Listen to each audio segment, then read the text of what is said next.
Bienvenue dans votre podcast Bourse Hebdo, l'analyse de la semaine qui s'achève et le programme de ce qui nous attend la semaine prochaine. La semaine qui s'achève aura été marquée par les minutes de la Banque centrale américaine communiquées mercredi à 20 heures. Ces minutes, donc, c'est le compte-rendu de la dernière réunion de politique monétaire de la Fed. Et ce qu'il ressort de ce compte-rendu, c'est une position toujours relativement faucon des membres de la Fed, c'est-à-dire une position qui n'est pas favorable à ce stade à des baisses de taux rapides. Le constat qui a été fait dans ces minutes, c'est dans ce que l'on voit de cette dernière réunion, c'est que l'inflation met du temps à revenir vers l'objectif, que les progrès réalisés ces derniers mois ont été relativement faibles, et c'est effectivement le constat qu'on peut dresser. Si on regarde par exemple les derniers chiffres d'inflation sous-jacente aux États-Unis, ce qu'on appelle la partie CPI Core, eh bien, on a eu des progrès de 0,5%, donc l'inflation Core a ralenti de seulement 0,5% en 8 mois de temps. Donc on voit qu'en 3 trimestres, on a tout juste fait 0,5% de progrès, et donc c'est un peu ça qui est soulevé dans les minutes de la Fed, avec donc l'absence d'empressement très clair de la Fed à vouloir baisser les taux, même si on sait que les ajustements vont être réalisés au niveau du bilan, c'est-à-dire qu'il y a les deux gros instruments, le bilan et les taux. Les taux, pour l'instant, n'y touchent pas. Le bilan, il a réduit de manière assez forte pendant plusieurs mois, pendant plusieurs trimestres d'affilée. Et c'était déjà ce qui a été annoncé dans la dernière réunion de la Fed, et ce que confirment les minutes, que le rythme de réduction du bilan de la Fed va un petit peu diminuer pour qu'il baisse un petit peu moins vite, pour ne pas non plus qu'il y ait de stress ou de choc liés au marché, notamment tout ce qui concerne les bons du Trésor américain, le marché obligataire américain. Ça, c'est ce qu'on peut noter. On voit que certains membres de la Fed, dans ces minutes, s'interrogent sur le caractère suffisamment restrictif de la politique monétaire face au peu de progrès réalisés sur le front de l'inflation. Certains membres de la Fed, pas tous, ce sont des avis qui ne sont pas forcément tous partagés, mais certains membres en tout cas se posent la question du niveau suffisamment restrictif de la politique monétaire. Mais en parallèle, on note aussi certains constats, comme le fait que certains membres de la Fed notent une forme de dégradation dans les finances personnelles des Américains, pas tous évidemment, mais s'inquiètent que la dégradation des finances personnelles chez les Américains les plus modestes puisse entraîner une forme de ralentissement économique plus marqué que ce qui était anticipé initialement par la Fed. Et vous voyez, ça c'est des choses que je trouve assez intéressantes à relever, parce que si on regarde bien l'ensemble des données économiques qui nous parviennent du côté des États-Unis depuis un mois et demi maintenant, on remarque qu'il y a eu pas mal de chiffres en dessous des attentes. On a eu des périodes comme ça, par exemple au début d'année, janvier, février, mars, où il y avait très souvent des chiffres supérieurs aux attentes et nettement supérieurs, ce qui a d'ailleurs provoqué ce redressement des taux, le 10 ans américain qui a rebondi très rapidement en direction des 4,7%, avec un pic à 4,75, c'était fin mars, début avril, et ça avait stressé le marché. Et depuis, les taux s'étaient un petit peu détendus, justement parce que certaines statistiques américaines s'étaient montrées moins bonnes qu'attendues, le rapport sur l'emploi, les ventes au détail, la production industrielle. Et donc, on avait comme ça une petite détente des taux.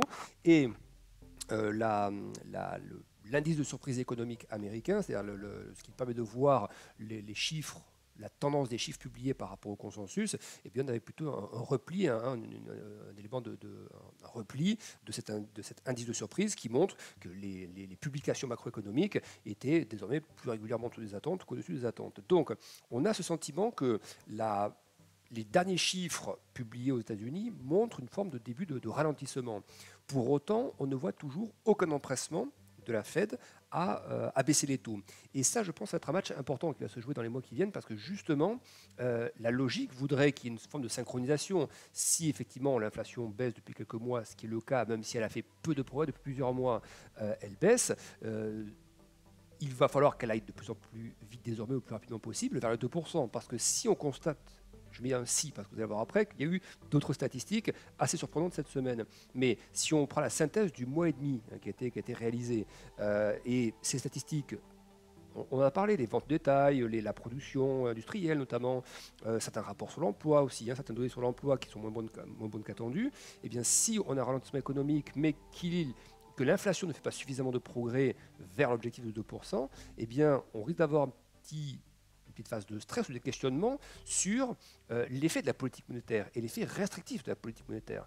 Effectivement, la Fed le dit, le répète, Jérôme Powell le dit, la politique monétaire sur les niveaux actuels est suffisamment restrictive. Même si certains membres de la Fed le questionne ce point de vue, on l'a vu dans les minutes de la Fed notamment, Jérôme Powell, lui, considère que le niveau est suffisamment restrictif. Donc si on a une politique qui est effectivement restrictive, qui, comme on a peut-être pu le voir ces quasiment un mois et demi, 2 derniers mois, provoque un début de ralentissement de l'activité économique américaine, il va donc falloir rapidement que l'inflation embraye, que l'inflation décélère donc désormais de manière plus visible, pour justement qu'il n'y ait pas de hard landing, pour qu'il n'y ait pas de risque d'atterrissage plus brutal de l'économie. Donc ça, c'est un élément qu'il va falloir surveiller, mais pourquoi je dis que c'est très dur de savoir si on est dans ce scénario où effectivement l'économie ralentit avec une inflation qui ralentit et donc des taux de baisse de taux qui arrivent. Pour l'instant, on voit bien que ce n'est pas le discours des banquiers centraux, ce n'est pas le discours des membres de la Fed. Et pourquoi? Parce que l'on a aussi, et c'était le cas par exemple cette semaine, des statistiques qui viennent trancher par rapport au mois et demi précédent qu'on a eu. Pendant un mois et demi, des statistiques un peu plus faibles. Et puis là, cette semaine, vous avez coup sur coup, c'était hier, donc un jeudi, des inscriptions hebdomadaires au chômage à 215 000. On rappelle que les inscriptions hebdomadaires au chômage, elles étaient montées à 230 000 il y a à peu près 2 semaines. Et on se disait, bah tiens, à 230 000, après un rapport sur l'emploi un peu moins bon qu'attendu, on a effectivement des signes de détente progressive du marché de l'emploi qui commence à apparaître. Sauf que là, on est passé il y a 2 semaines de 230 000, la semaine dernière c'était donc 220 ou 222 000, et là on est revenu à 215 000. Et sachant que dans la zone en gros 200, 220 000 inscriptions hebdomadaires au chômage, eh bien c'est des niveaux bas d'inscription au chômage. Et donc, on retrouve un chiffre qui vient un petit peu, je ne vais pas casser le sentiment complètement, mais qui vient remettre un doute finalement sur le ralentissement du marché de l'emploi américain, ou en tout cas sur le fait qu'il ne ralentit, effectivement, peut-être pas si rapidement que la Fed l'aimerait, ou en tout cas qu'il ne se détend peut-être pas suffisamment pour que les hausses de salaire ralentissent plus fortement et pour que donc l'inflation puisse revenir plus rapidement à 2%. Donc vous voyez ce chiffre qui tend à montrer une forme de résilience de l'emploi qu'on a eu cette semaine en termes d'inscription hebdomadaire au chômage, chiffre relativement faible. Et on a eu aussi, et ça c'est la grosse surprise, un indice d'activité, PMI Service notamment. PMI Service, c'est un indice anticipé qui permet de mesurer l'activité à venir, potentiellement donc l'activité dans les mois à venir, via des enquêtes auprès d'entreprises du secteur des services. Et quand on a un indice qui passe, et là c'était le cas, qui passe la zone des 51 le mois dernier à plus de 54 ce mois-ci, c'est un plus haut de 13 mois. Et si on prend le PMI composite, qui est la mesure large de l'activité, donc qui inclut manufacturier, services et tout le reste, on a un rebond sur des plus hauts de plus de 2 ans dans le PMI d'activité, PMI composite.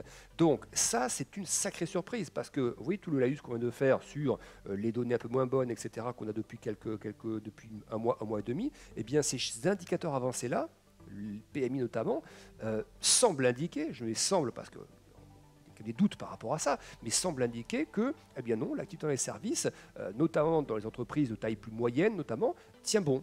Et pourquoi on s'étonne de ça? Parce que, souvenez-vous qu'il y a quelques jours, est intervenue la publication de l'ISM Service. C'est l'autre mesure de l'activité dans les services. C'est l'autre enquête importante aux États-Unis, là aussi un indicateur avancé. Et l'ISM Service, qui touche les plus grosses entreprises notamment, eh bien, qui concerne les plus grosses entreprises, lui est tombé il y a quelques jours en zone de contraction, c'est-à-dire en dessous de 50. Donc vous voyez le grand écart qu'il y a actuellement entre d'un côté un indice ISM Service en dessous de 50, donc zone de contraction, et le même mois un PMI Service qui lui explose à la hausse à plus de 54. Et donc ça crée une difficulté de lecture finalement de la dynamique américaine. Et surtout que là, cet indicateur touche les services. Et vous l'avez vu d'ailleurs jeudi, les marchés ont réagi. Ça touche les services. Et pourquoi le marché réagit? C'est logique, parce que l'inflation actuellement, et depuis plusieurs mois maintenant, depuis plusieurs trimestres, elle est logée surtout dans les services. C'est surtout l'inflation dans les services qui continue de poser problème à la Fed. Et donc, si on voit des indicateurs avancés type PMI, donc PMI qui d'un seul coup se recabre plus fortement que ce qui est anticipé, eh bien, ça sème le doute sur justement la vitesse de ralentissement de l'inflation. Et donc, on se pose la question, qui a raison, qui a tort? Est-ce que c'est l'ISM Service qui montre un peu la voie et le PMI Service va ensuite retomber? Ou est-ce qu'au contraire, on va avoir un rebond de l'ISM Service en lien avec le rebond fort du PMI Service? Et de manière très humble, on doit regarder ça avec du recul, parce que comment juger ces statistiques? Pas mal de stats en dessous des attentes pendant plusieurs semaines, puis d'un seul coup des statistiques dans les services en plus nettement meilleures qu'attendues, des chiffres d'inscription au chômage meilleurs qu'attendus également, et donc finalement ça ne donne pas plus d'informations que ça à la Fed. L'économie est-elle en train de ralentir ou pas? Est-ce que sur le front de l'emploi, la détente sera suffisante pour réellement faire ralentir les salaires? Donc ça crée en fait, cette semaine, je trouve, crée plus de questions qu'on ne pouvait en avoir en fin de semaine dernière. Voilà. Et donc, cette incertitude, on la mesure par le petit rebond de la volatilité qu'on a eu en cette fin de semaine, mais un rebond de la volatilité jeudi notamment, qui faisait suite à un plus bas sur la volatilité du SP500, donc à la nervosité du marché action américain. Le VIX est tombé cette semaine, avant ce petit rebond, il est tombé à 11,5. 11,5, je rappelle que 10 de volatilité sur les marchés américains, c'est quasiment considéré comme un plancher. Et qu'à de rares occasions, on passe en dessous de 10 dans les phases vraiment de, je ne dis pas d'euphorie, mais d'absence totale de crainte. C'est presque des records. Les records de faiblesse de volatilité, c'était en 2016-2017, notamment quand on les avait touchés. On était descendu un peu en dessous de 9. Vous voyez, donc là, cette semaine, on est arrivé à 11,5. Je vous rappelle que par exemple, dans les phases de très gros stress de type Covid, on est monté à 80 de volatilité. Donc à 11,5, plus bas depuis 2019 pour la volatilité, c'est une volatilité qui est très faible.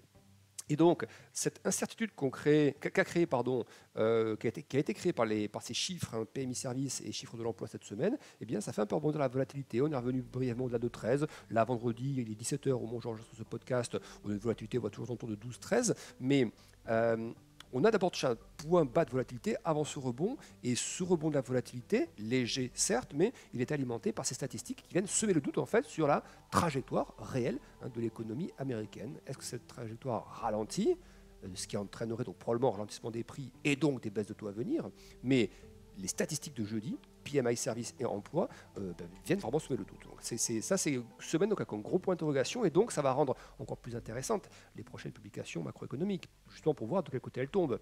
Du côté des grosses statistiques type PMI, ou au contraire, ça va plutôt revenir sur les statistiques qu'on a eues les semaines précédentes, qui montraient plutôt un petit ralentissement de l'activité économique américaine. Donc toujours une vraie data dépendance, hein, des marchés et de la Fed. On est tous très très dépendants, les observateurs également, les analystes dont je fais partie, très dépendants des données économiques pour se forger une opinion. Et cette semaine a un petit peu brouillé les cartes.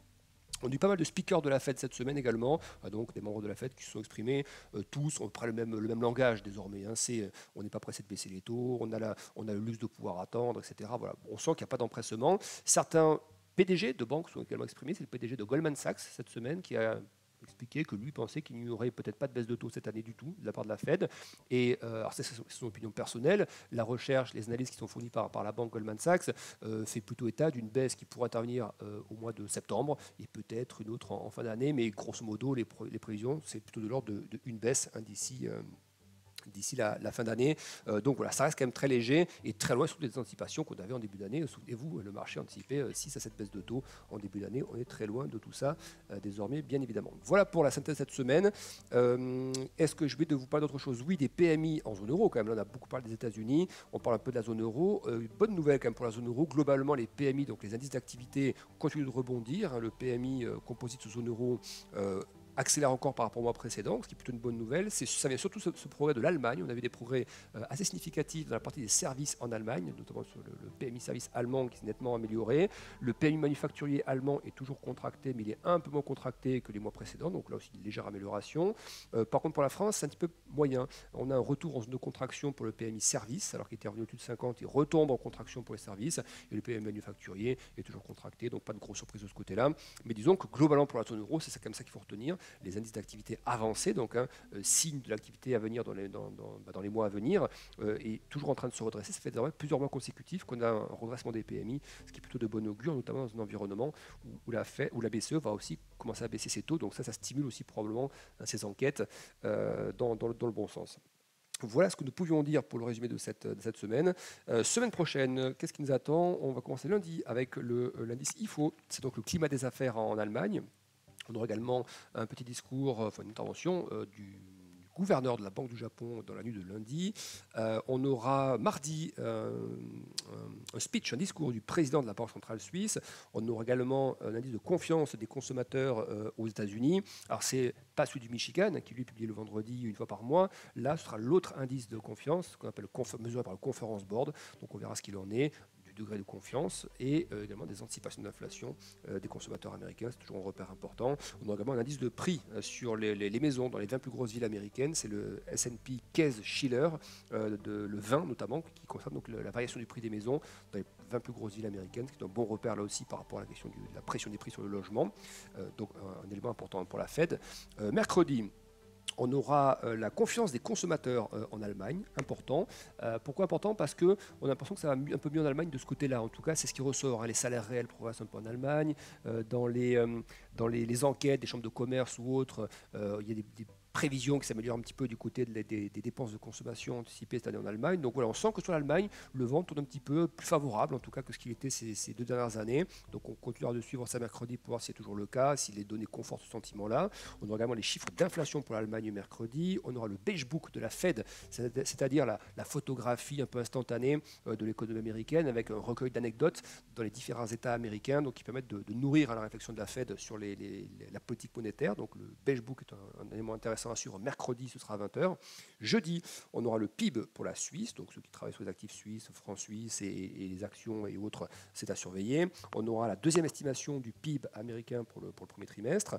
On aura également des chiffres sur les ventes de logements en cours aux États-Unis et là aussi, une donnée toujours importante, les inscriptions hebdomadaires au chômage aux États-Unis. On a vu cette semaine que ça a eu son importance, donc la semaine prochaine, ça le sera tout autant. On finira la semaine prochaine avec les indices d'activité en Chine, PMI notamment, PMI manufacturier, un repère important. Ça va mieux en Chine depuis quelques temps en termes d'activité, en tout cas. On verra ce que nous disent les PMI la semaine prochaine. On aura également des chiffres sur la consommation en France et en Allemagne vendredi prochain.